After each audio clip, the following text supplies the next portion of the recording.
soul, this bag of bones. I tried with all my might, but I just can't win the fight. I'm slowly drifting, a vagabond.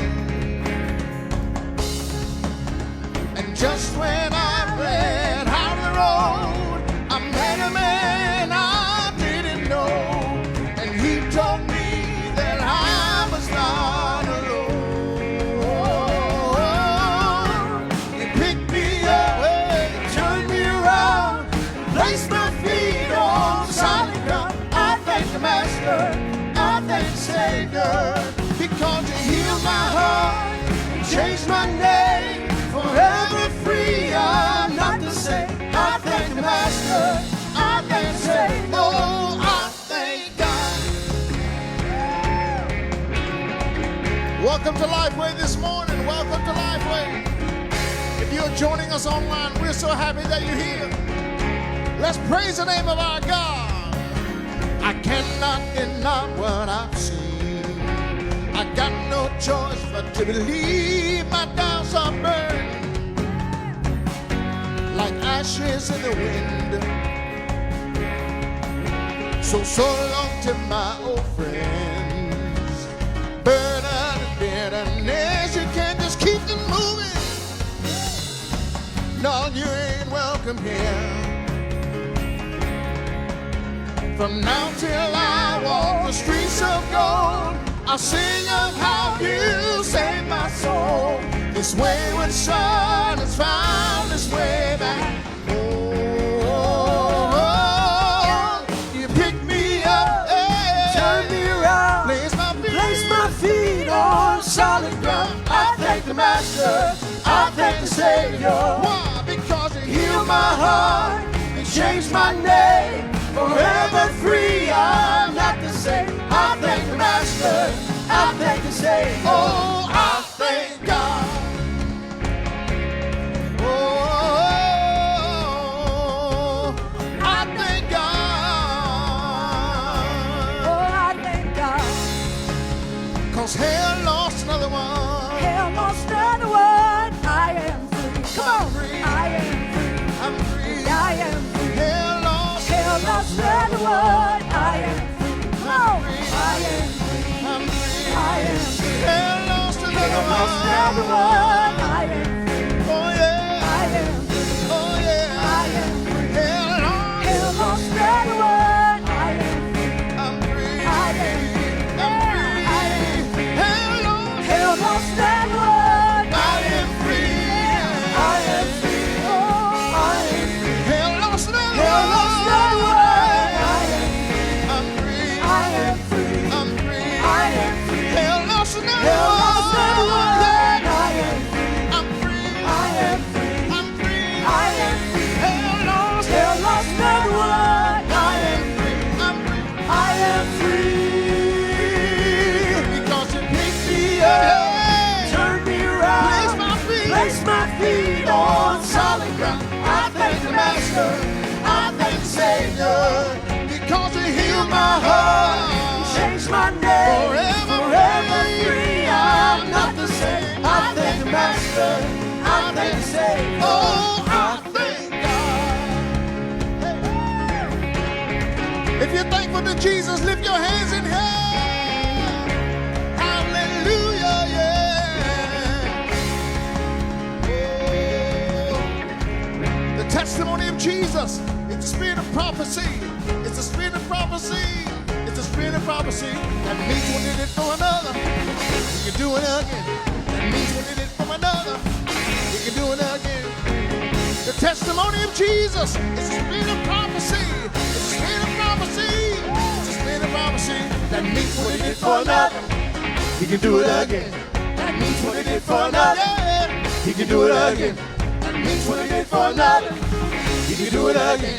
That means what he did for another, he can do it again. So, get up, get up, get up, get up, get up, get up out of that grave. Get up, get up, get up, get up, get up, get up out of that grave. Get up, get up, get up, get up out of that grave. Get up, get up, get up, get up out of that grave. Get up, get up, get up, get up, get up.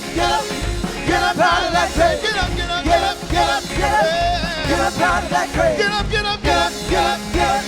Get up out of that grave. Get up, get up, get up. Get up out of that grave. Pick me up. Turn me around. Place my feet on solid ground. I thank the Master. I thank the Savior. Why? Because you Heal my heart. Change my name. Change my Forever free. I'm not the same. I thank the Master. I thank the Savior. I thank God.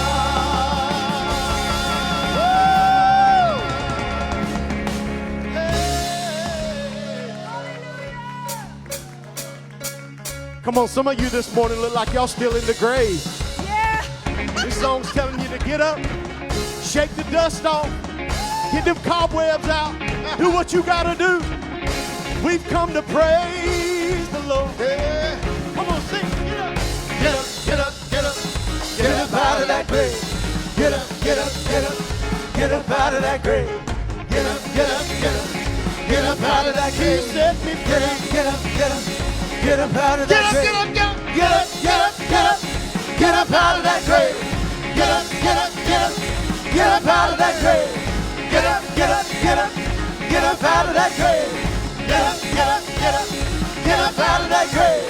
Get up, get up, get up. Get up out of that grave. Get up, get up, get up. Get up out of that grave. Oh. Get up, get up, get up. Get up out of that grave. Get up, get up, get up. Get up out of that grave. Pick me up. Turn me around. Place my feet on solid ground. I thank the Master. I thank the Savior. because you Heal my heart and change my name. Change my Forever free, I'm not the same. I thank the Master. I thank the Savior. I thank God. Oh yes, I do. We thank you, Lord. Yeah. Thank you, Jesus. Woo. Jesus. He is here this morning. He is here this morning. I read this morning in Ecclesiastes 5:1, I believe. It said to come into the house of the Lord with your ears open and your mouth shut.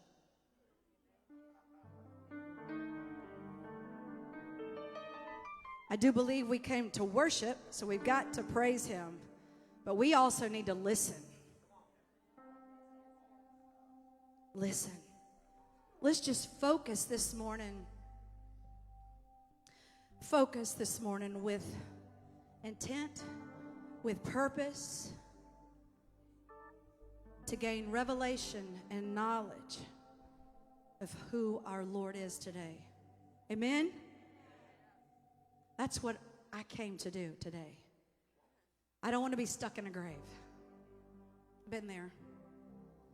So let's just worship. Father, we just love you this morning. We surrender to you, Father.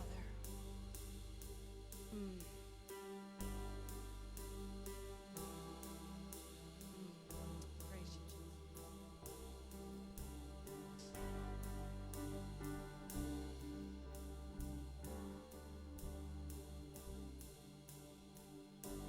Let him turn it in your favor. Watch him work it for your good. He's not done with what he started. He's not done until it's good. Oh, let him work it for your faith. Watch him turn it for your good. He's not done with what he started. 'Cause he's not done until it's good. Hello, peace. Hello, joy. Hello, love. Hello, strength. Hello, hope. It's a new horizon. Hello, peace. Hello, joy. Hello, love. Hello, strength. Hello, hope. It's a new horizon. If you're ready for a breakthrough, you can open up and just receive. Oh, what is pouring out is nothing you've ever seen. You've ever seen. Oh. Hello, peace. Hello, joy. Hello, love. Hello, strength. Hello, hope. It's a new horizon. Hello, peace. Hello, joy. Hello, love. Hello, strength. Hello, hope. It's a new horizon. It's a new horizon. Oh, it's a new horizon. It's a new horizon. Past is in the past. It's a new horizon. It's a new day. It's a new horizon. It's a new horizon. It's a new horizon. It's a new horizon. It's a new horizon. I love this part right here. Fear is not my future. You are. Yeah, he is this morning. Amen. Sickness is not my story. You are. Hallelujah. Heartbreak's not my hope. But you are. Yes, you are. Oh, and death is not the end. You are. You are. Fear is not my future. You are. Sickness is not my story. You are. Yes, yes. Heartbreak is not my home. You are. Death is not the end. You are. Come on, let's shout it out this morning. Fear is not my future.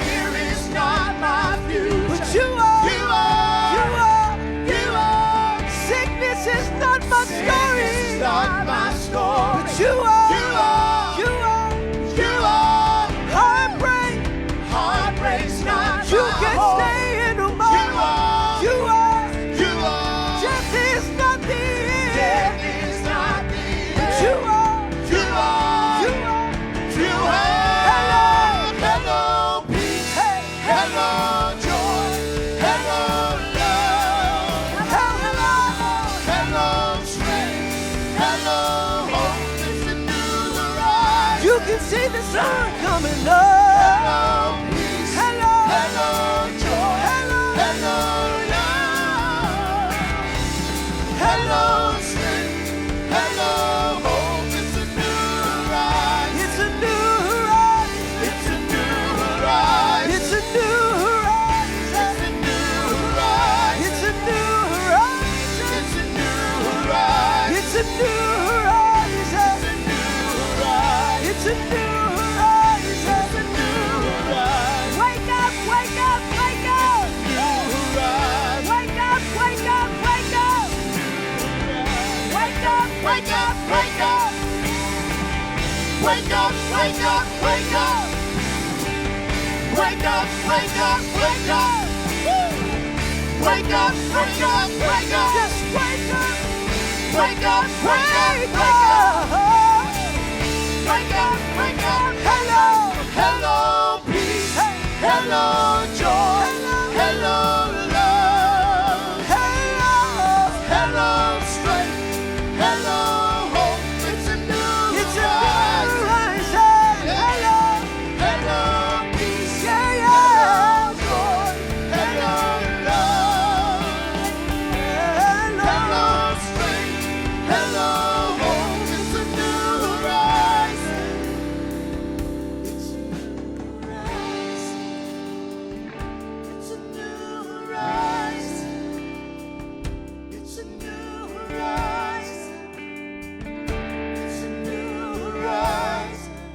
this with me.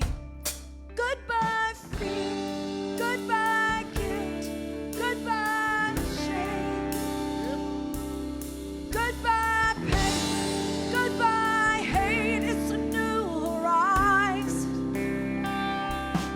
Goodbye fear, goodbye guilt, goodbye shame, goodbye pain, goodbye hate. It's a new horizon. There's a new horizon.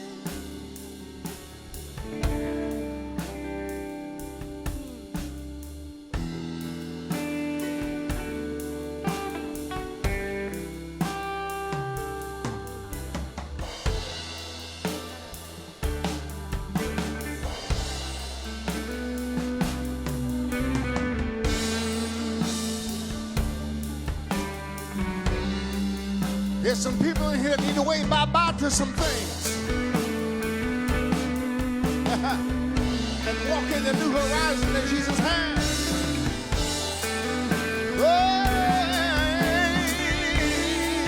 Walk in it, walk in it, walk in it, walk in it. Let's get them up this morning. Wake up. Let's go. Say, wake up, wake up, wake up. Woo. Wake up, wake up, wake up, yeah. Wake up, wake up, wake up. Come on. Wake up, wake up, wake up. Wake up. Wake up, wake up, wake up. Wake up, wake up, wake up. Wake up. Wake up, wake up, wake up. Just say goodbye. Just say goodbye. Goodbye. Goodbye. Goodbye. Somebody wave bye-bye to heartache. Goodbye. Goodbye. It's a new horizon. Goodbye, goodbye, goodbye. Goodbye. Goodbye. Hey. Goodbye. Goodbye. It's a new horizon. Sometimes we can't even put a name to those things that we're saying goodbye to. We can't even put a name to them, but we can just say, goodbye. Can we just say that? Say, goodbye. Whatever that thing is that you have, that you need to wave bye-bye, I said, goodbye. We don't know what it is, but God knows what it is. Goodbye.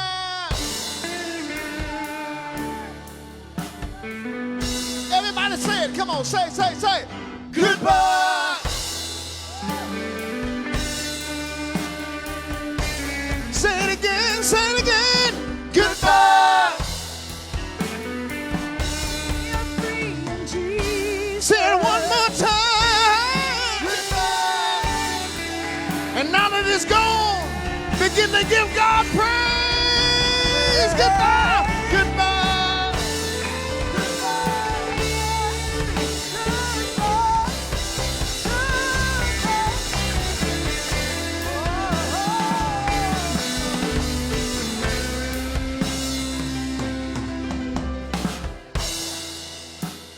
Now that it's gone, we can truly say hello. Because it's a new horizon. It's a new horizon. It's a new horizon. It's a new horizon. It's a new horizon.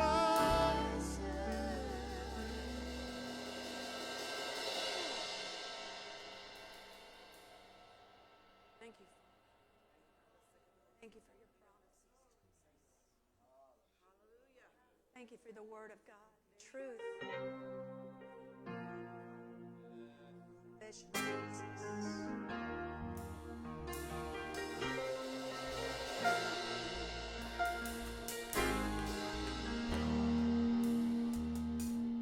I'll never be more loved than I am right now. Wasn't holding you up, so there's nothing I can do to let you down. Doesn't take a trophy to make you proud. I'll never be more loved than I am right now. Going through a storm, but I won't go down. I hear your voice carried in the rhythm of the wind to call me out. So you would cross an ocean so I wouldn't drown. I've never been closer than you are right now. You are Jireh, you are enough. Jireh, you are enough. And I will be content in every circumstance. You are Jireh, you are enough. You are enough. He's forever enough, always enough. He's more than enough. Forever enough, always enough. He's more than enough. already loved. I'm already chosen. I know who I am. I know what you've spoken. I'm already loved more than I could imagine. That is enough.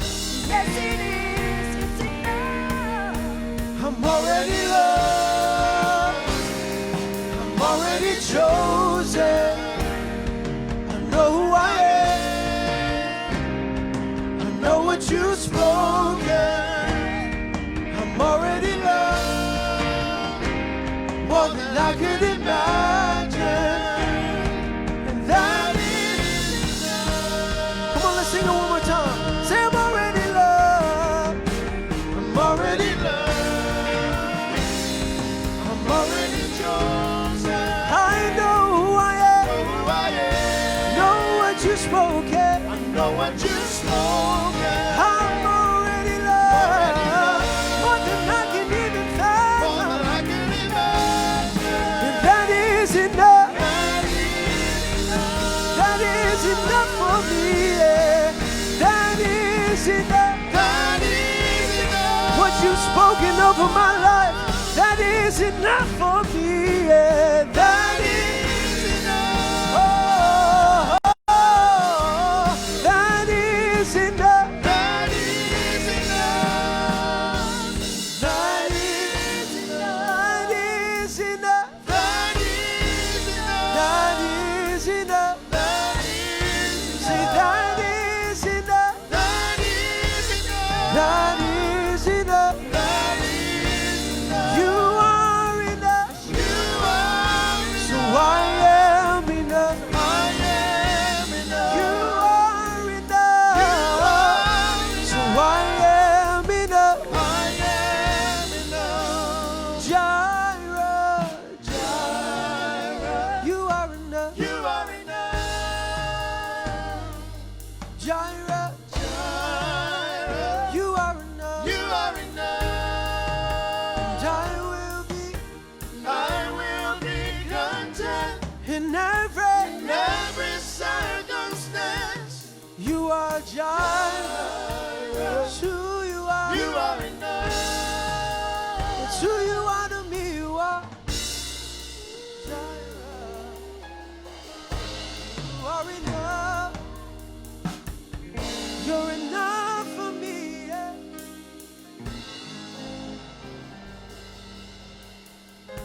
If he dresses the lilies with beauty and splendor, how much more will he clothe you? How much more will he clothe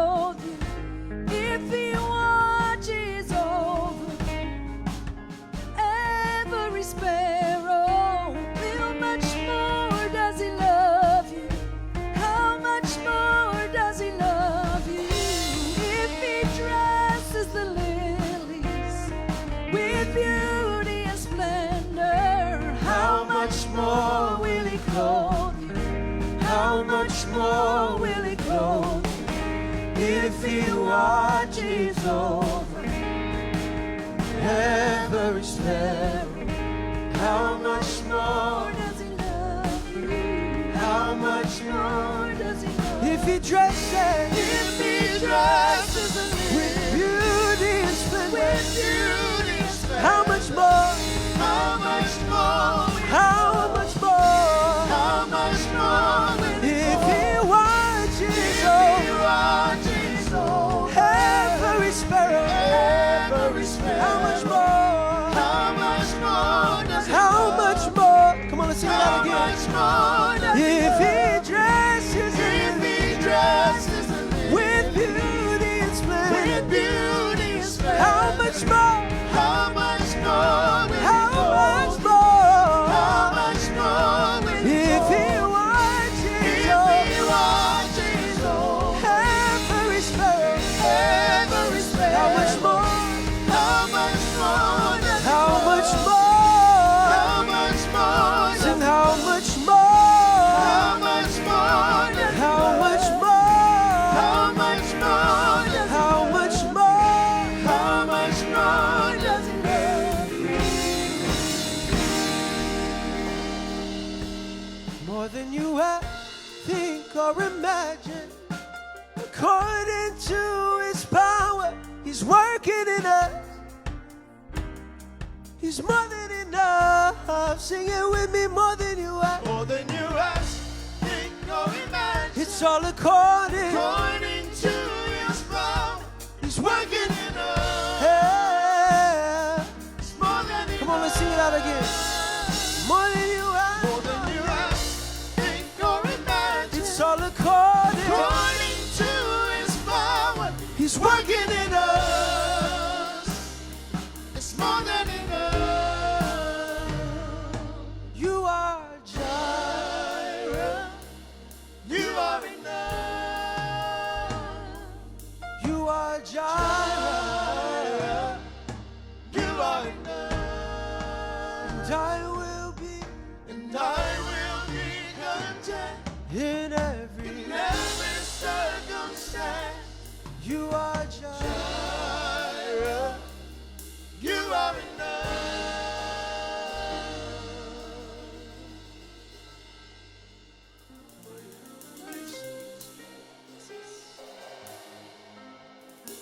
Shall supply all my needs, yes,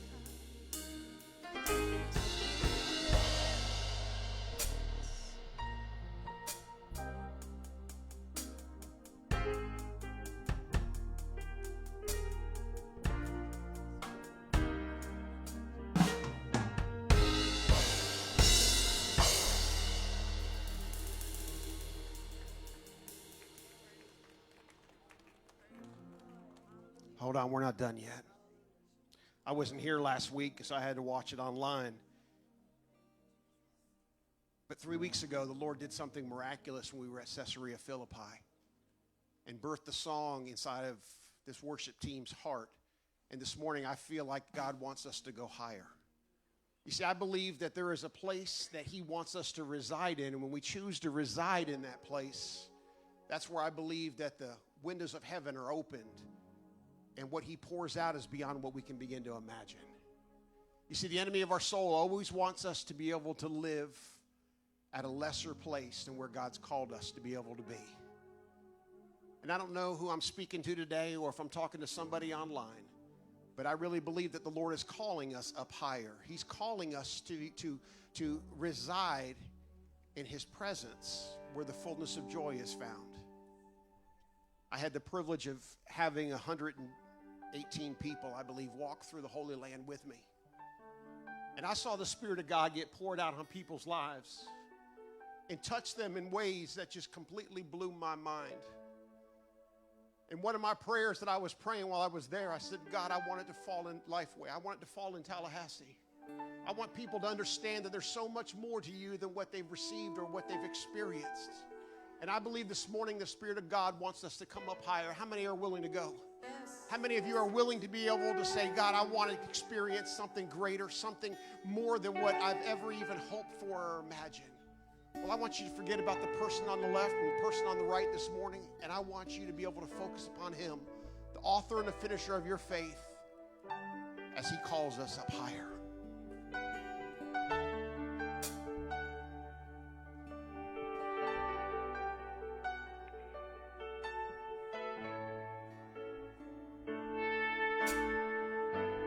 Been in a low place for some time, searching for peace of mind. Show me the answers that I see. Reveal your presence to me. I am waiting on you. I'm not moving. Stay in your will. Leaning on you, trusting in you, till your voice becomes clear. I wanna go higher. Take me high. Oh, wanna go higher with you, oh Lord. I wanna go higher, higher. Take me high, Wanna go, go higher with you. oh Lord. Your word is truth. Your word gives life. You made the awesome sacrifice. You have all power in your hand. It's no longer can't, 'cause now I can. I am waiting on you. I'm not moving. Gonna stay in your will.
wanna go higher with you, oh Lord.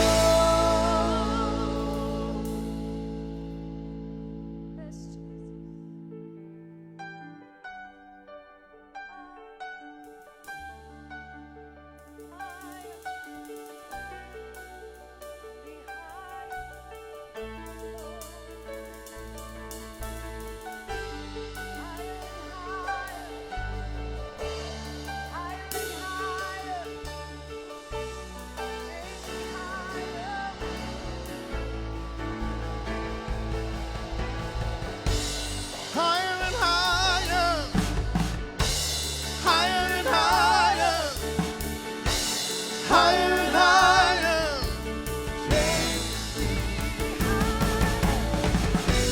Higher and higher, higher and higher, higher and higher.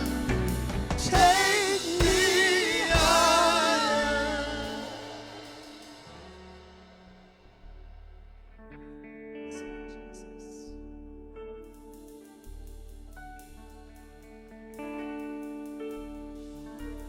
How many of you remember this song?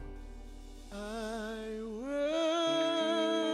worship you, Almighty God. There is none like you. I worship you, O Prince of Peace. That is what I long to do, and I give you praise, for you are my righteousness.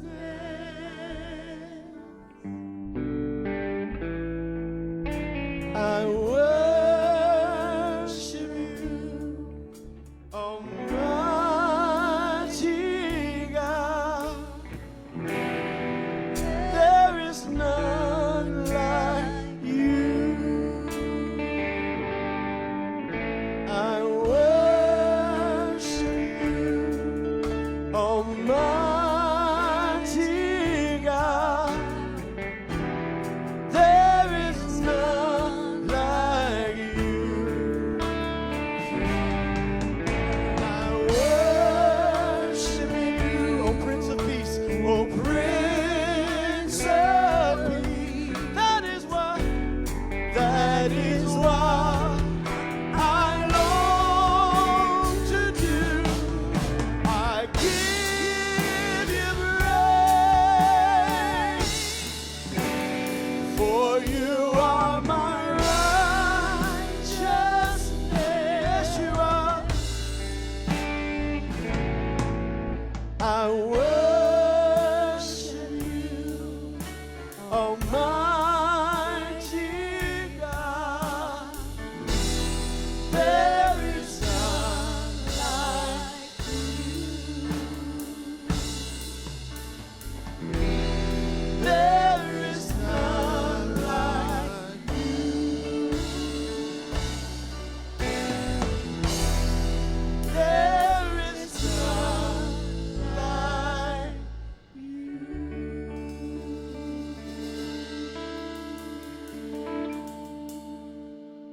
So let me explain to you what just happened.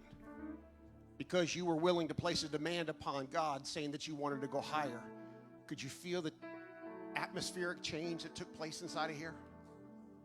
You see, Daddy wants us to understand something. That the only place that we're limited is inside of our minds. We're going to deal with that in this overcoming series. That's the only place that we're limited. And when we begin to expect for the more, He loves it. He loves, just like when your children come to you and they want you to be able to help them to accomplish more. Our Heavenly Father is the very same way. Don't settle, family. Do not settle.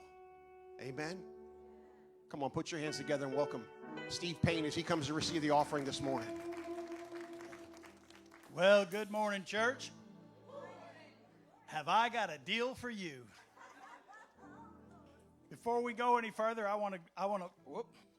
Lost my Bible here. Oh. How does this work, Barb? Oh. I want to read from the book of Malachi. Y'all remember where Malachi is? Is that Old Testament or New Testament? All right. Let me see if I remember how to do this. Here we go. Malachi chapter 3, verse 10. And it says this. Y'all paying attention? There's one person out there that's talking to their neighbor. Slap them and tell them, stop that.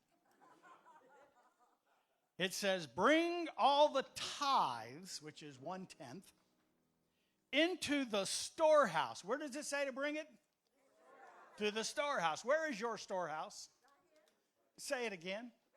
Right here.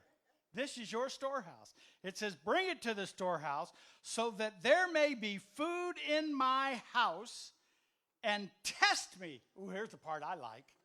It says, test me now in this, says the Lord. Test me now in this. How many people know that God's word says that if you are obedient to him, how many people know if you're obedient to him all the time, guess where you're going to end up? Nobody knows. You're going to end up with him. But you see, God gave us several commands throughout the Bible. He gave us the 10 commandments. We all know them. Okay, I'm lying. How many here people actually know all 10 of the commandments? Let me see a hand. I see 1. 2, that little girl right there, she knows them. But he also gave us other commands. One of the commands that he gave us is to return your tithes to your storehouse so that there may be food in my house. How many people know that if you bring your tithe to Joyce Myers and you have a need, she ain't coming to your rescue, is she? Anybody here testify to that? But you see, God tells us that if we return our tithes to our storehouse, there will be food in my house. When you have a need, you can come to your storehouse. Now here comes the deal. Everybody ready? How many people here would like to make some money? One. One person wants to make some money. I'm going to tell you one way that you can protect your money. How many people know there's several ways to invest your money, isn't there? You can put it in stocks, bonds. You can play the market. You play the market, guess what? You take a chance, don't you? You put it in a CD, well, that's guaranteed money, isn't it? See, so when you're tithing, it's like putting it into a CD. God will protect that money. Now, here's the cool thing about God. How many people know that everything belongs to God, doesn't it? Everything belongs to God. So your clothes, your money, your cars, your house, it all belongs to God. He's just letting you borrow it. But what the sad thing is, you see so many people that borrow from God, but when it comes time to pay it back, if I borrow your Bible and I read the book of Malachi chapter 3 verse 10, and when I get done with that, I take that Bible and I give it to somebody else, is that right? Let me hear somebody say, that ain't right. See, when you borrow from someone, you give it back to them. And you see, here's the deal of a lifetime. Whoo, I'm going to make some people rich in here tonight.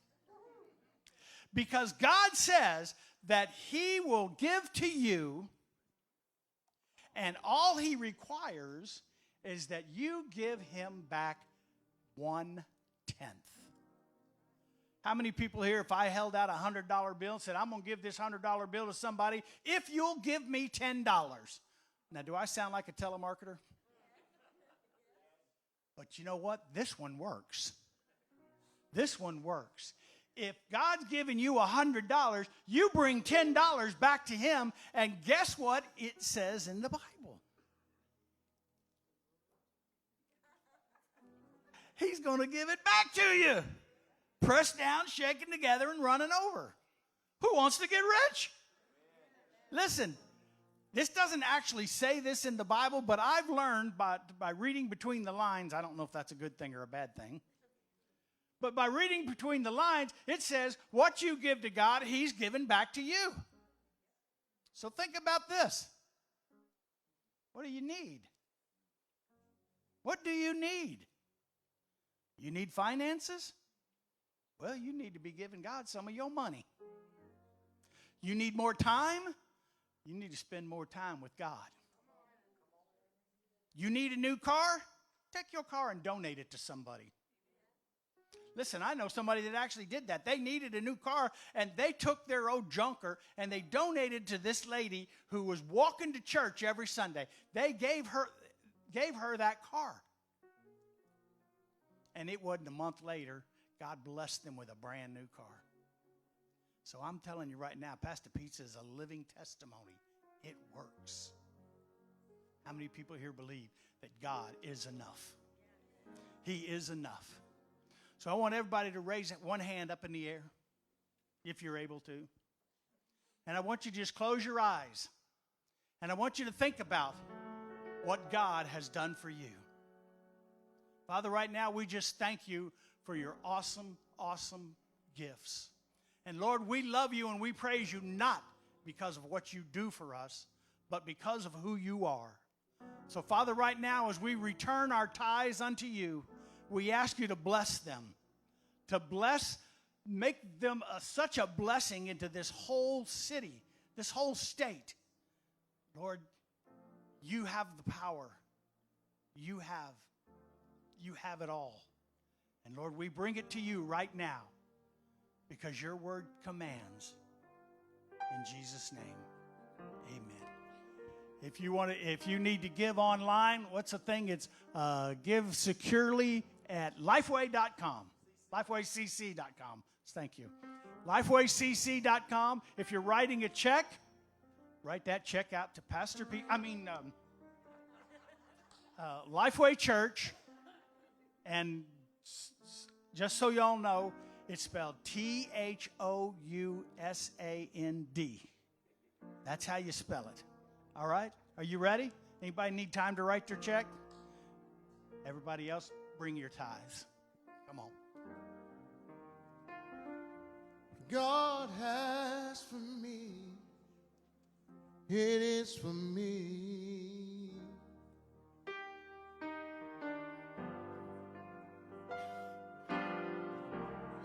God has for me, it is for me.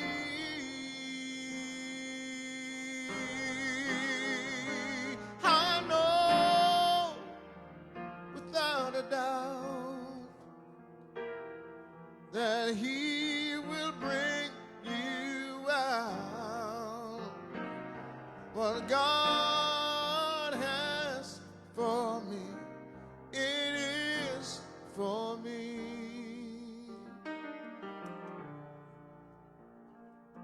It is for me. It is for me.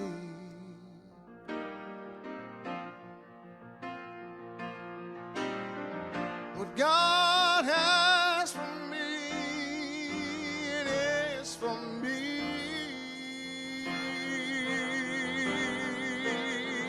I know without a doubt God will bring me out. What God has for me, it is for me.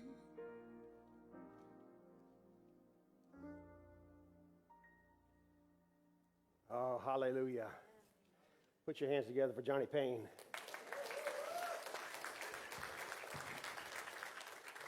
I'll tell you, it was wonderful traveling through the land. I had 3 different groups that I had the opportunity to help them walk in the footsteps of Jesus. I think there was a total of 118, 2 in Israel, 1 in Jordan. And it was amazing. You know, God never ceases to amaze me. I had somebody ask me the other day, they said, man, Pastor, looks like God really lit your flame. And I turned and I smiled and I said, no, he lit my flame many years ago, but he certainly knows how to fan it. We were at Nimrod's Fortress up in the Golan Heights. Many of you were there. And we were inside a beautiful castle, unbelievable castle.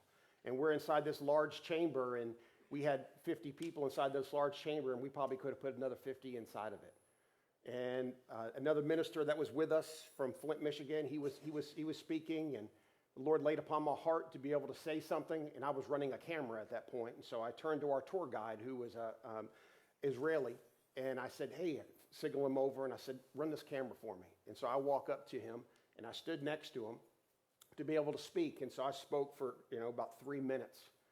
And I look over at the camera, and he's signaling for my wife, Kelly, to be able to come over and be able to meet him next to the camera. And I don't know what they're doing. I thought maybe there was a problem with the camera, and they're looking all around, and they're looking at the camera, and they're pointing at the camera, and he's pointing at me, and I couldn't figure out what was taking place until later on. You see, God had the sixth letter of the Hebrew alphabet, which is called a Vav, V-A-V, show up on my chest and moved all around my body for over 3 minutes. And he turned to me and he said, Eli, I don't understand this. He said, I'm so skeptical. He said, but I'm sitting here and I'm watching this Hebrew letter just dance all across your chest. And I smiled and I said, Amit, I said, God is tugging at your heart. And if you haven't accepted Christ, you're right there. I said, but what's so awesome about our God? He knows how to leave a bread crumb trail for us to be able to move towards him. And so I turned and I thought, you know what, God, that was pretty unique. That was pretty neat. That was for Amit. And so we traveled to Jerusalem, and there are many people that I know throughout the land. And there's this young man by the name of Cass, and I knew his father for many years. Been dealing with his father for about 15 years. Father's getting a little older, so he's turning a business over to his son. And so Cass comes, first time I think that you've ever met him. Got a chance to meet Kelly for the first time. And so he comes back. Everybody had, you see people with their names in Hebrew. He makes those. He makes these, I'm my beloved, and my beloved is mine rings. And so he comes back and he says, I have a gift for your wife. And so I was like, okay, she's over there. And he gives her a set of earrings. And the earrings are of that Hebrew letter, Vav. You see, not only is it the sixth letter in the Hebrew alphabet, it's also the third letter in the name of God. So I said, all right, Lord, there's something here that you're wanting to be able to tell me, which is, and he had no idea what took place there at Nimrod's Fortress.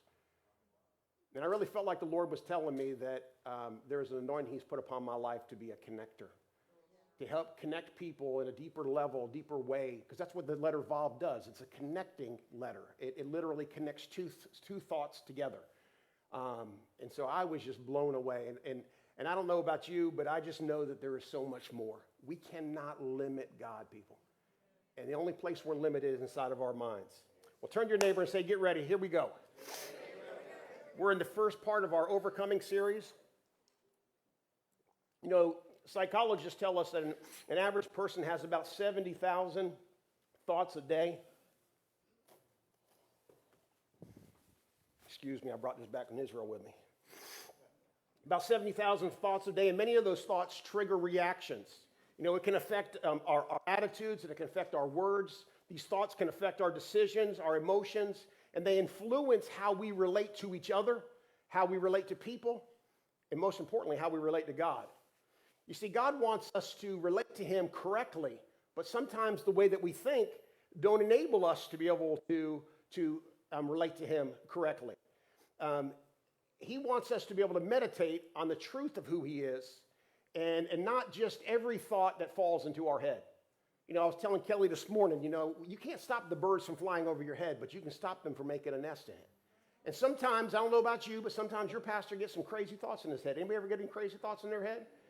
And what you do with those thoughts determines your attitude, it determines your direction, it determines what happens in you, and it happens through you. You see, we have to understand something. The Apostle Paul talks about taking every thought captive. The Apostle Paul talks about casting down vain imaginations and taking every thought captive into the obedience of Christ. And in this series, we're going to get into that in different degrees, and we're going to go further in some areas to be able to help you understand some things. But this morning, I just kind of want to be able to set a good, strong foundation. How many of you know that if you're If our head is a mess, normally our lives are a mess. Let me say that again. If your head is a mess, normally your lives are a mess. And if we can choose to begin to recognize that God wants us to be able to get some things right inside of our minds. You know, the Apostle Paul, talking to the church at Rome, kind of picks up on this in the 12th chapter, where he talks about not being conformed to the ways of the world, but being transformed by the renewing of your mind. You know, the Apostle Paul had to go through a true transformation inside of his mind. He was raised under the school of Gamaliel. He was head and shoulders above his contemporaries. He was going to school to become a rabbi. And he was a hater of Christians. As a matter of fact, he was the one that gave permission for Stephen to be stoned. He was the one that gave the acceptance for them to try to be able to stop the gospel of the Lord Jesus Christ from advancing. Well, you know the story. He was on a road to Damascus, Syria, and while he was on that road, he encountered God in a new way. And my prayer is that during this series, we're going to encounter God in a new way. So lift your hands up. Father, we come to you right now in the name which is above every name, the name of the Lord Jesus Christ. And Father, our desire is to encounter you in a new way. Father, for some of us, we need a Damascus Road experience. We need to be able to see, Father, Lord, through the truth of your lens, through the truth of your word. And Father God, your word says that it is that truth that sets the captives free. So Father, Lord, we receive this morning the things that you want to do in us and do through us. In Jesus' name, amen. You see, God wants us to understand something, that he wants our circumstances to reflect the way he wants us to think and not the way that we feel like that things should be able to take place.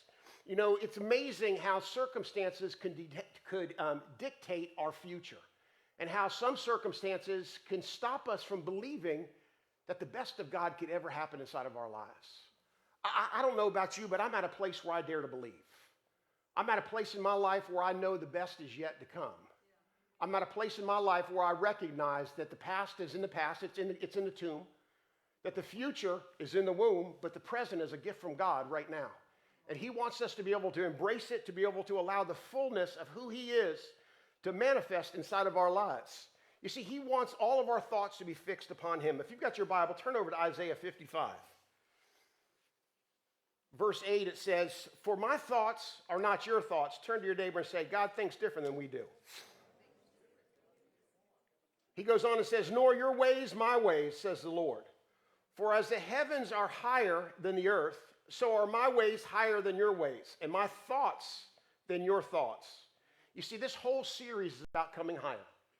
This whole series, and you know, in some of you that weren't here last week, you have to go back and watch the rebroadcast online, but that whole song they just sung, God gave them at Caesarea Philippi. And it's all about coming higher. Because God wants us not to settle. He wants us to realize that the best is yet to come, and he wants us to be able to press into the fullness of who he is. So in 2 Corinthians chapter 10, and this is the main verse that I'll be using throughout this series, it says, "For the weapons of our warfare are not carnal, but mighty in God for the pulling down of strongholds, casting down arguments, and every high thing that exalts itself against the knowledge of God, bringing every thought captive to the obedience of Christ." You see, God wants us to understand something. We can think right thoughts, and we can think wrong thoughts. And the way that we think determines our outcome. So if we begin to think the way that God wants us to think, based upon the power and the truth of his word, all of a sudden we begin to believe God, and we make access for him to begin to move inside of our lives. You see, his plan is so much greater than what we can understand. But if we don't leave room for God to begin to move inside of our lives, it won't happen. As a matter of fact, a lot of people have what I call wishful thinking. You know, they are hoping that God's going to do something. They're praying that God is going to do something. And let me just say this to you, it's already been done. You know, when Jesus strung out on Calvary's Hill, one of the last statements that he made was, "It is finished." You see, sometimes we think that God is still up in heaven working on our behalf, working behind the scenes to be able to make things happen. You know what he's waiting for? He's waiting for us to get into alignment with his word. He's waiting for that word to come alive on the inside of us. He's waiting for us to dare to believe and to choose to walk in the fullness of who he is. You see, he wants us not to lean to our own understanding. You know what I love in an amplified version? Let me read this to you. You may need to turn me down a little bit because it's going to be loud. Proverbs chapter 3, verse 5 and 6. Listen to this in the Amplified. It says, lean on, trust in, and be confident in the Lord with all of your heart and mind, and do not rely on your own insight or understanding. Let me read that again. Lean on, trust in, and be confident in the Lord with all of your heart and mind, and do not rely on your own understanding. You see, insight or understanding is literally allowing things to be able to revolve inside of our minds. Sometimes we have a wrong thought, and we allow that thing to be able to create a vortex inside of our minds, and it becomes a way that we begin to believe. You know, we believe that certain things are only provided to the elite. We believe that not every good and perfect gift is given to us. We believe that you know what, because of our past is so broken and so messed up that it's going to stop the fullness of God's plan from ever coming to fruition in our lives. But also inside of his word, he says that as far as the east is from the west, he removes our transgressions, never to remember them anymore. You know what I love about that? That's what they call the east-west continuum. You know, if you go east and you travel and travel and travel and travel and travel, if you were in a supersonic plane that had solar capabilities that never needed to be refueled, you would fly east for all of eternity. If you could turn that plane around and you would fly west, you could fly west for all of eternity. It's what they call the east-west continuum. But if you go north, eventually when you hit the North Pole and you begin to come down the backside of the earth, you will begin to go south. So that's why the Bible says, as far as the east is from the west, he removes our transgressions, never to remember them, because it's impossible for him to ever remember them. But we've got to come to a place where we begin to understand that God does not want our mind to continually revolve around negative thinking. He does not want us to continually believe that our past is so broken that he can never pick up the pieces and create something beautiful. He doesn't want us to be able to believe that he only provides the best for certain individuals. How many of you know you're the apple of God's eye? I've got a couple of you. How many of you know that he loves you with an everlasting love?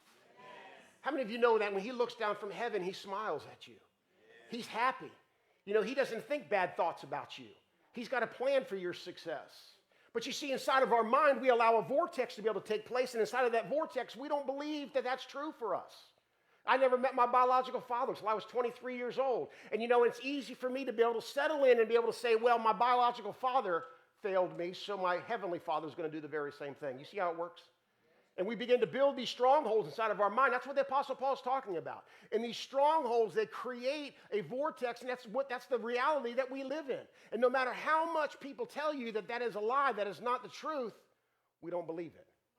Because deep down inside of our heart, which the Hebrew word for heart is the word sub, that we get the English word subconscious from, deep down in our heart, we don't believe that God is good.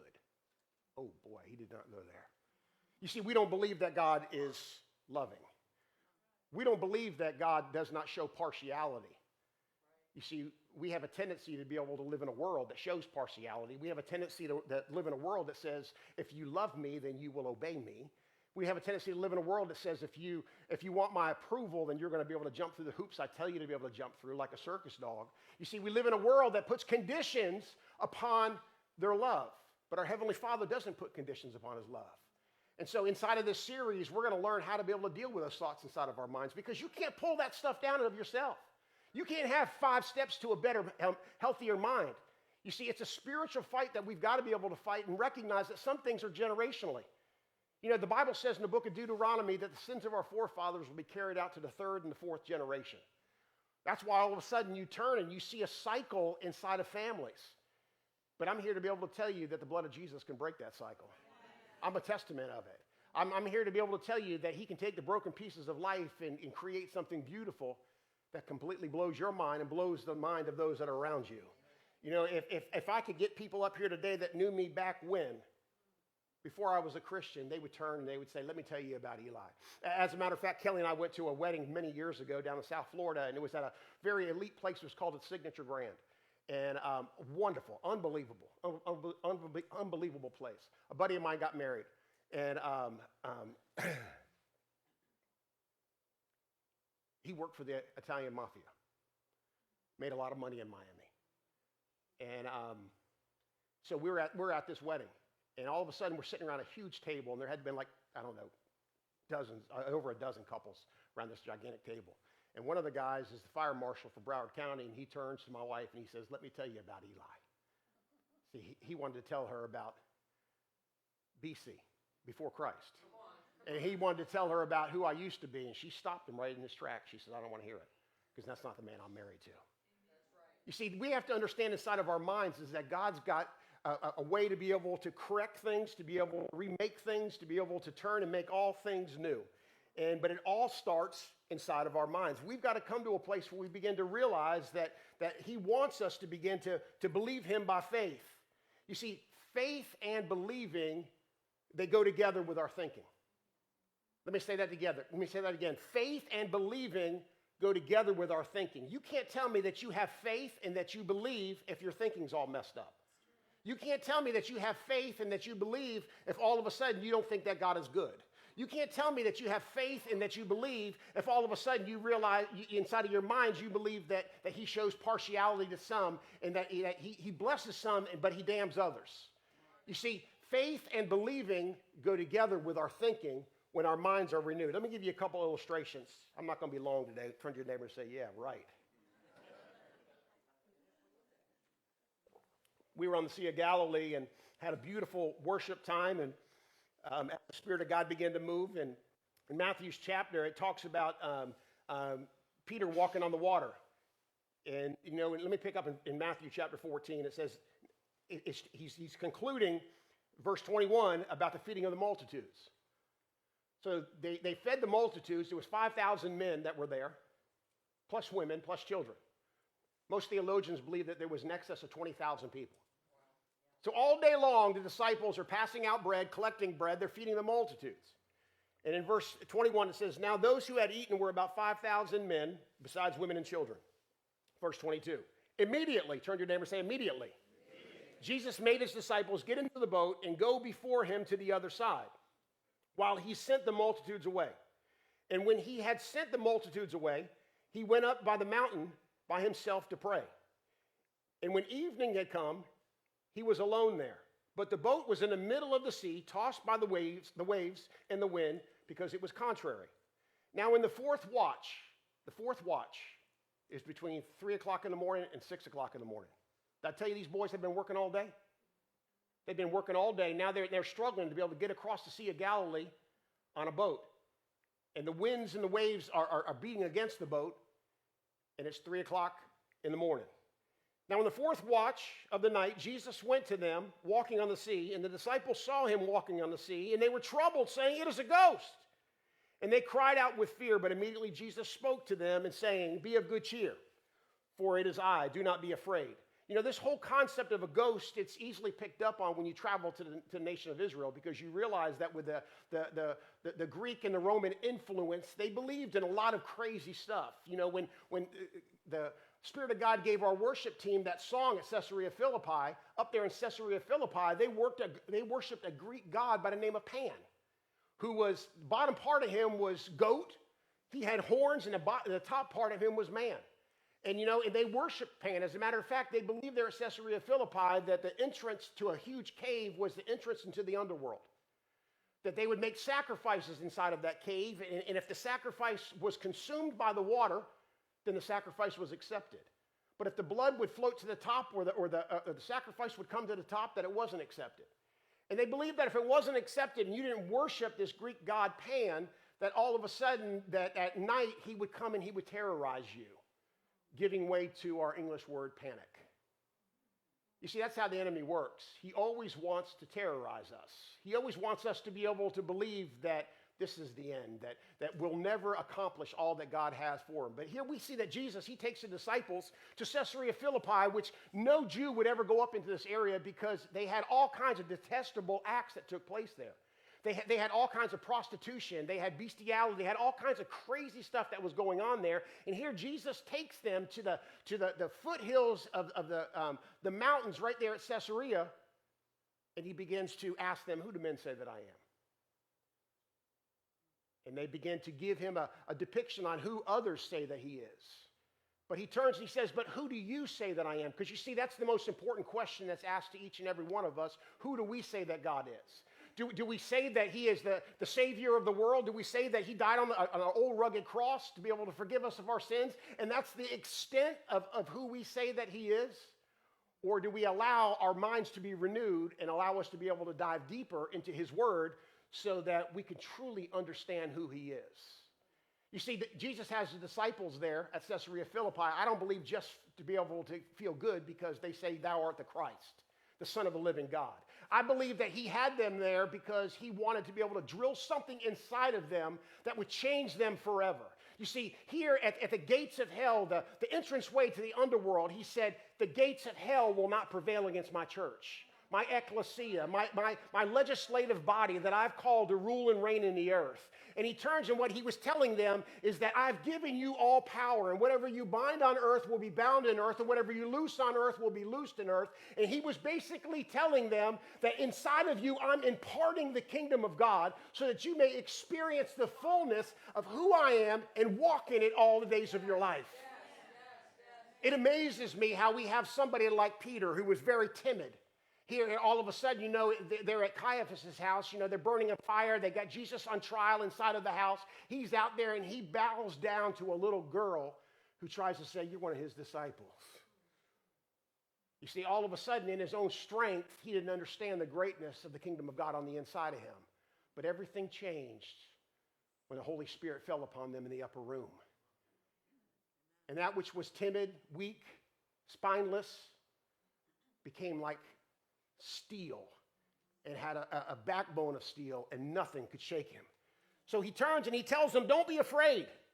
You see, the only remedy for fear inside of our lives, inside of our minds, is perfect love, because perfect love casts out fear. That's why Paul says to seek God with all of your heart. That's why the Apostle Paul says to allow your mind to be renewed. You've got to understand who God is. You've got to understand the power of his love. You have to understand something. His love for us is so great that he left his throne in heaven to be able to come to earth so that we could have life and have it more abundantly.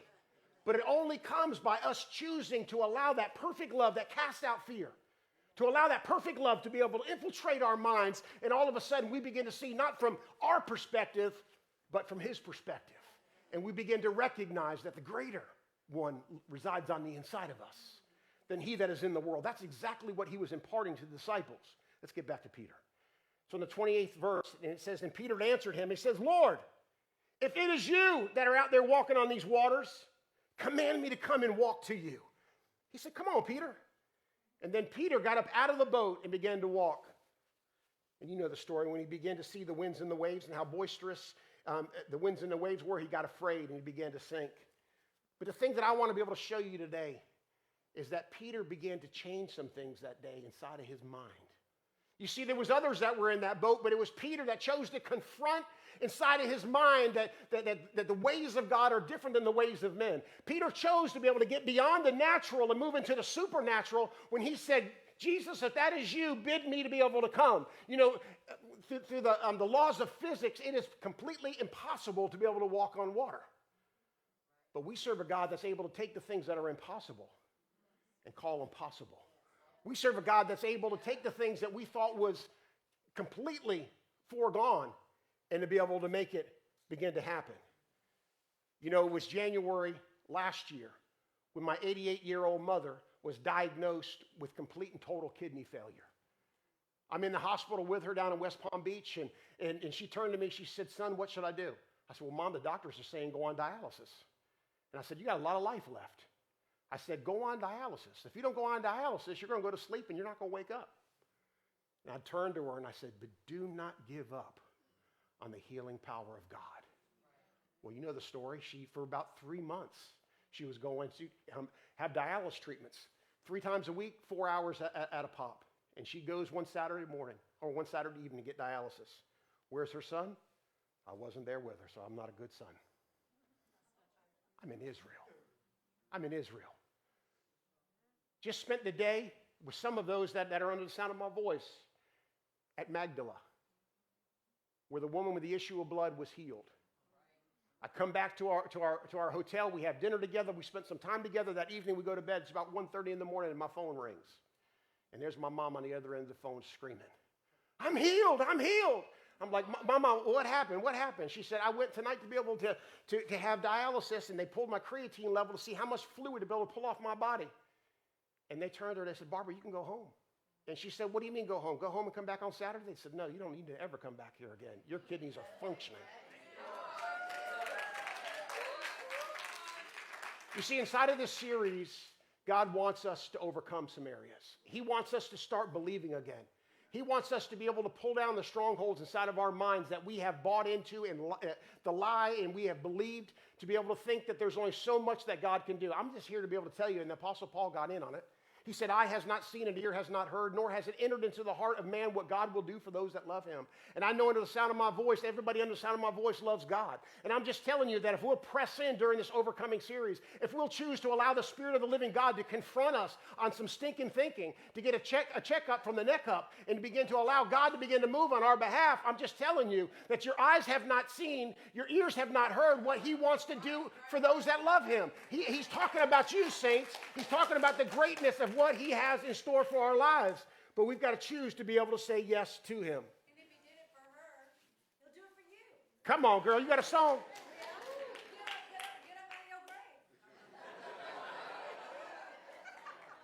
grave. Y'all need to pray for our worship team. I'm telling you, them folk were crazy in Israel. How many of you know we have an incredible church? So the first Sunday we were in Israel, our whole worship team was gone. And we had a gentleman, good friend of mine, Marshall Combs, was up here with a guitar. And he was with me on my last trip. So after he led worship here, he jumped on a plane and flew to Miami, and then came to Israel to be able to meet me. He turned to me. He leads worship all over. He travels. And he's actually in another city this weekend leading worship. And so he roomed with me. He was my roommate on the last trip. And he turned to me. He said, Pastor, there's something very special at Lifeway. He said, I travel all over. And he said, man, there's just something very special. He said, to see the people that they didn't care about who was up here.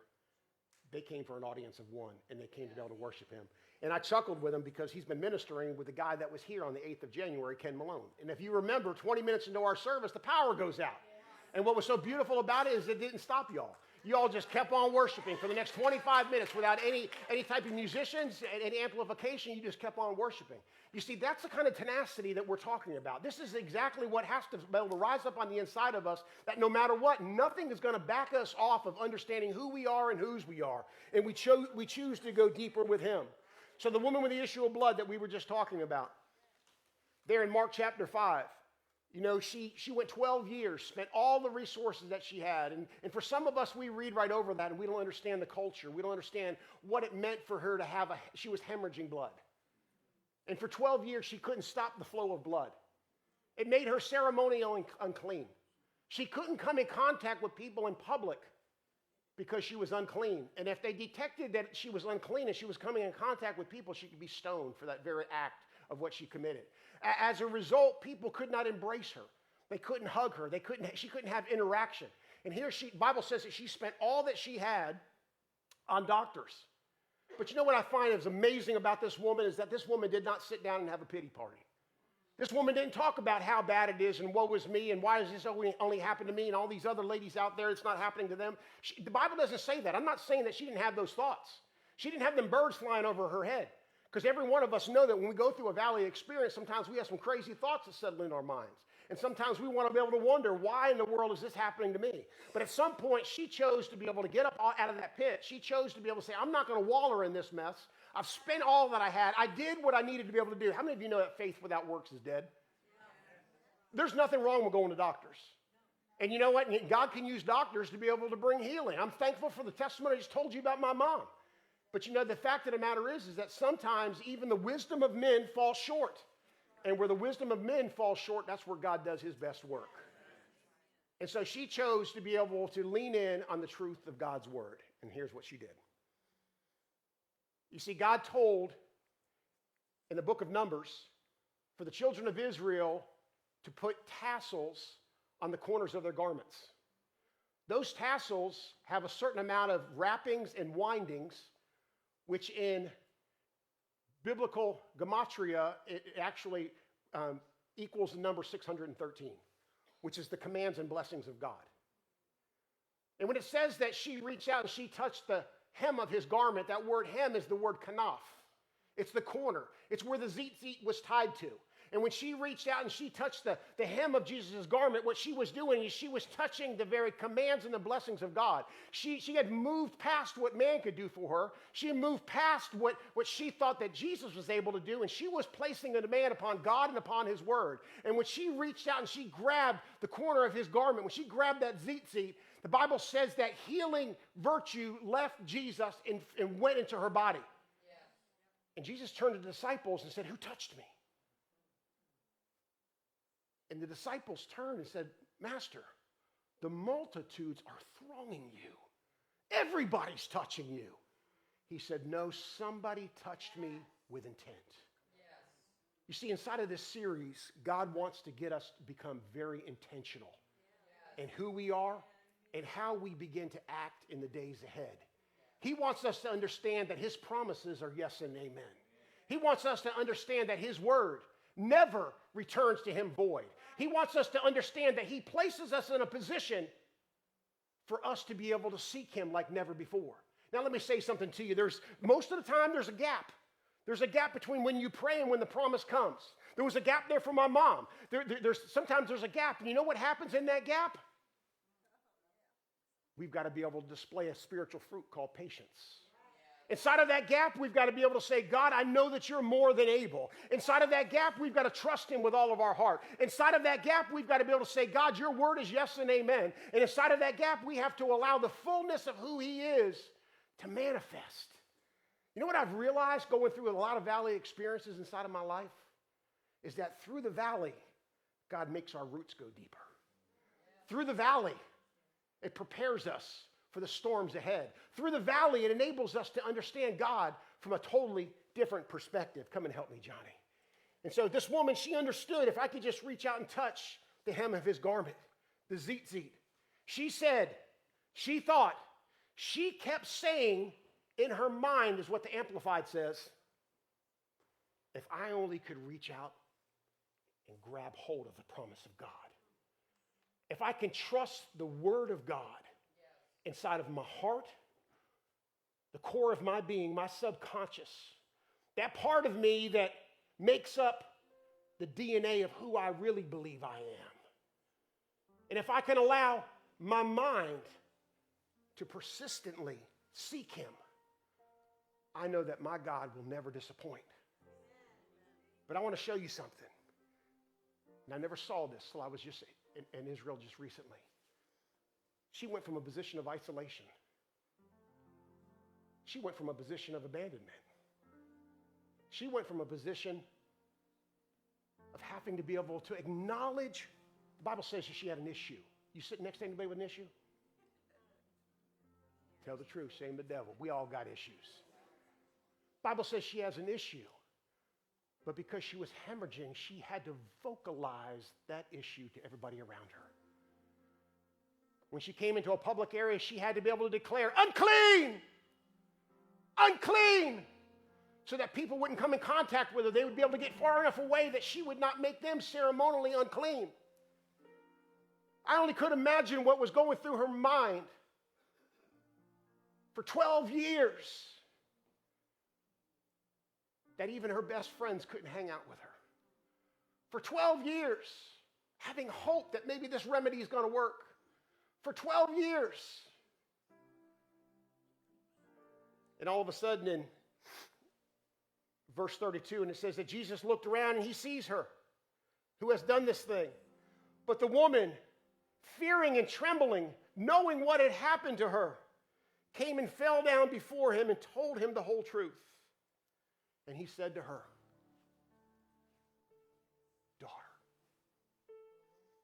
"Daughter." He used a word of endearment to say, "You are one of ours."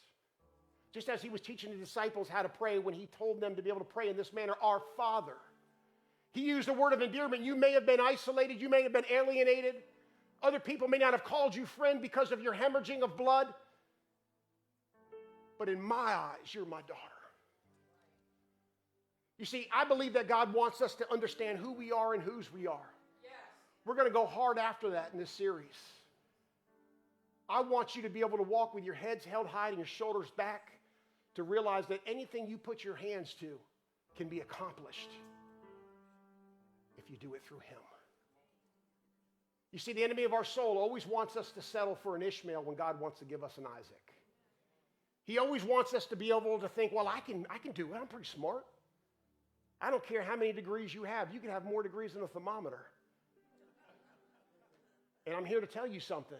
There's always more. The thing that I recognize is that even the success that we can make with our hands, there's always more.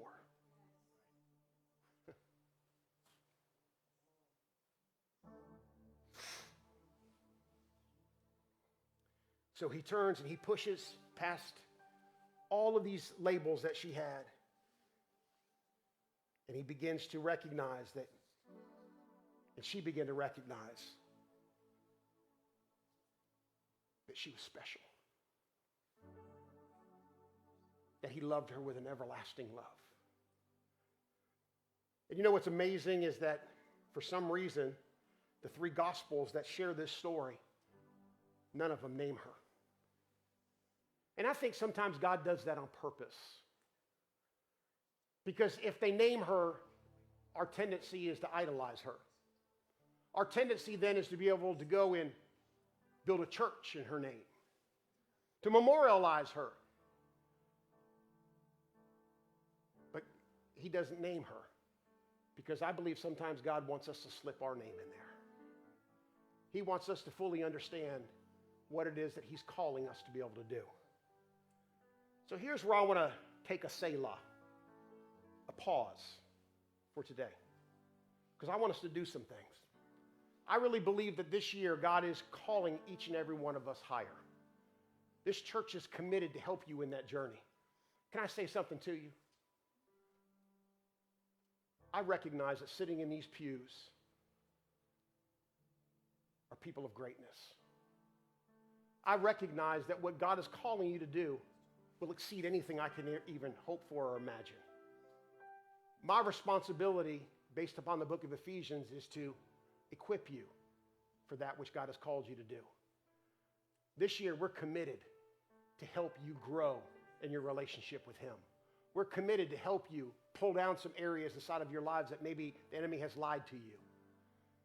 Inside of your bulletin is a list of new life groups that are coming online this week. As a matter of fact, tomorrow night, my wife, Kelly, stand up, is going to be starting a women's group here on Monday night at 6:30 called the Battlefield of the Mind. How many of you know if we can win the battle inside of our mind, we can win it anywhere? Pastor David, stand up. Pastor David is teaching a class here on Tuesday nights called the Holy Spirit. The most misunderstood entity in the Trinity. And understanding that Jesus told the disciples to tarry in Jerusalem until they received this gift from on high. Do not miss this class, Tuesday nights right here. Mike Tossis, you in the back, stand up. Pastor Mike is going to be teaching a class 9 o'clock Sunday mornings in the room directly behind him called Foundations of Faith. How many of you know sometimes you only can build upon the strength of a foundation? If you want to build a beautiful home, you got to have a beautiful foundation. If you have a terrible foundation, it's only a matter of time before that house is going to be able to crumble. Those are 3 new life groups. We also have 4 other life groups that are ongoing. Monday night's Band of Warriors meets here at 6 p.m. I know several of you are already going to that. Life in the Spirit is at Pastor David and Teresa's house at 6:30 on Wednesday nights. Band of Brothers. Guys, if you're not coming to Band of Brothers here on Saturday mornings at 8 o'clock, you're missing out. Golly, it is powerful. 8 o'clock, we meet right here. They provide a light breakfast for you, some coffee. We cast all of the calories out of the donuts before we eat them. And then at 9 o'clock on Saturday mornings, we have a fitness life group called Jesus Freak Fitness. We got some Jesus freaks in the house. And they encourage each other in their walk of faith. Lifeway's committed to you. It's time for us to learn that God wants us on the pathway of overcoming and becoming that which he has called us to be able to do. Here's what I want to do. We're going to end today with communion. If I can have Pastor David and those that he's asked to be able to come and help me with the trays, we'll do this quickly.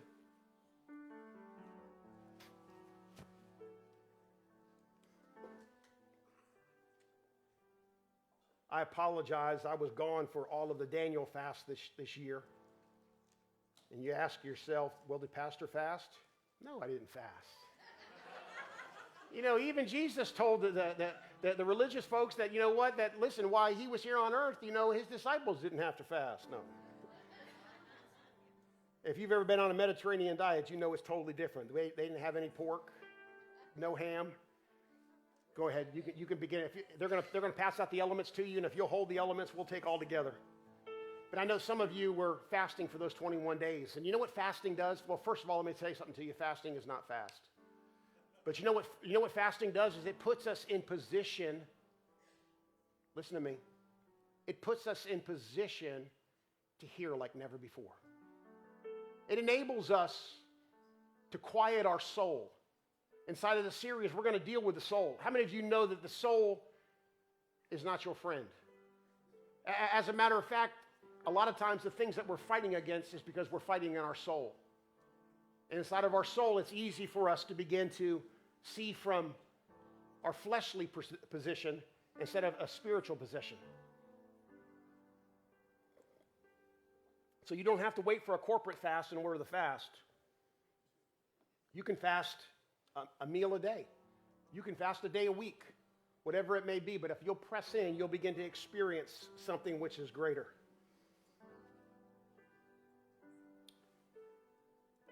The Apostle Paul in 1 Corinthians chapter 11, he's dealing with communion. And it says, on the same night in which Jesus was betrayed, he took bread. And when he took the bread, he gave thanks, and he broke it. And he commanded them to take and eat, which was his body, which is broken for you, and to be able to do it in remembrance of me. You know what I recognize is that there's a lot of things to remember as it pertains to the teachings of Christ. Pastor Brett, if you'll give me one of each, I appreciate it.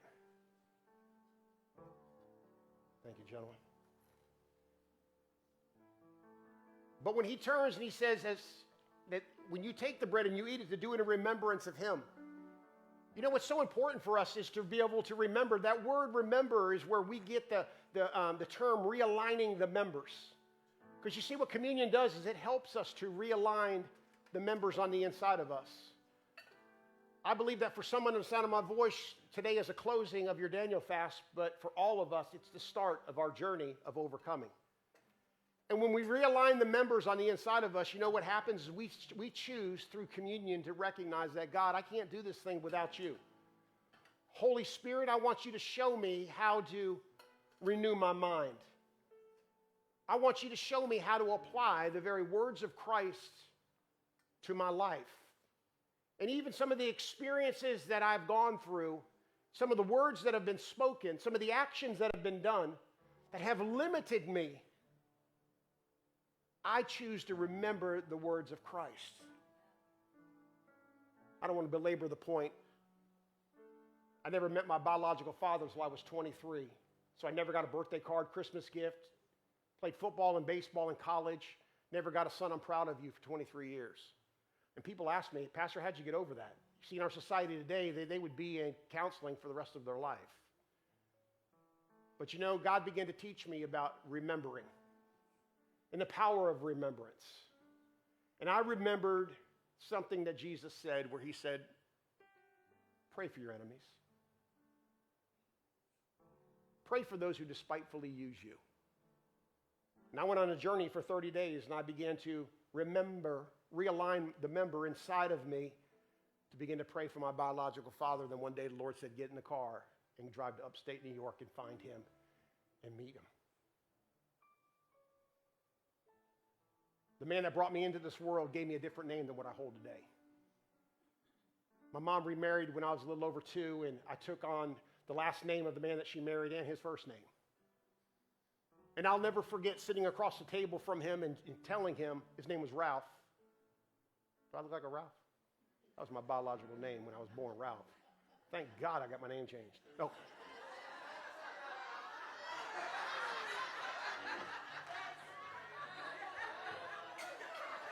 Have mercy on me, oh God. God, Gotta be careful. Gotta be careful.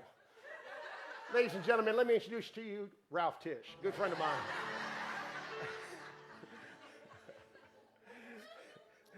Woo, open wide and insert foot. But I remember sitting across the table from him. He was 16 years old. He had a farm accident and had his right arm amputated. By the time they got him from the field and got him into town, they didn't have life flight ambulances or anything. They had to put him on a wagon and get him into town. By the time they did, they had so much debris inside of his arm that was mangled because of the accident. They were afraid of infection setting in, so they just amputated the arm. And I remember sitting across the table from him, and here's what I told him. And this is what I want to be able to end with you. Can't go over there. Look at all that juice on the ground. Who did that? I said, Ralph, the God that I serve has the ability to be able to take all the broken pieces of life, to collect them, to reshuffle them and give you a whole new hand. And that's what I want to say to you today. As we partake in communion, I don't know what you've been through. And I'm not going to make light of anything that you've gone through. I'm not going to make light of any experiences that you've had. All I'm telling you is that our God is greater. And as we embark on this overcoming series, I'm here to be able to tell you that in the midst of this thing, God can exceed all that you can hope for or imagine if you'll allow him to be able to do it. Are you willing to take that challenge? Are you willing to allow him to confront some things inside of your mind that may not be right, and to acknowledge that and allow the Holy Spirit to flood your soul and bring healing to your heart, to set you on a path that will forever alter your course of direction, not only you, but for generations to come. You see, that's what we're fighting for. So, Father, we take communion this morning. We receive it. Father, we choose to remember not only the words of Christ, but the sacrifice of Christ. Father, may we be people that are willing to live sacrificial lives. People that are willing to be able to lay down our rights to be able to pick up your rights. People that are willing to be able to see not from just our perspective, but from your perspective. So, Father, today, God, we choose to be able to receive with meekness the engrafted word which is able to save our souls by remembering your word in the power thereof. So, Father, Lord, we take together the bread in remembrance of you. In Jesus' name, let's eat together.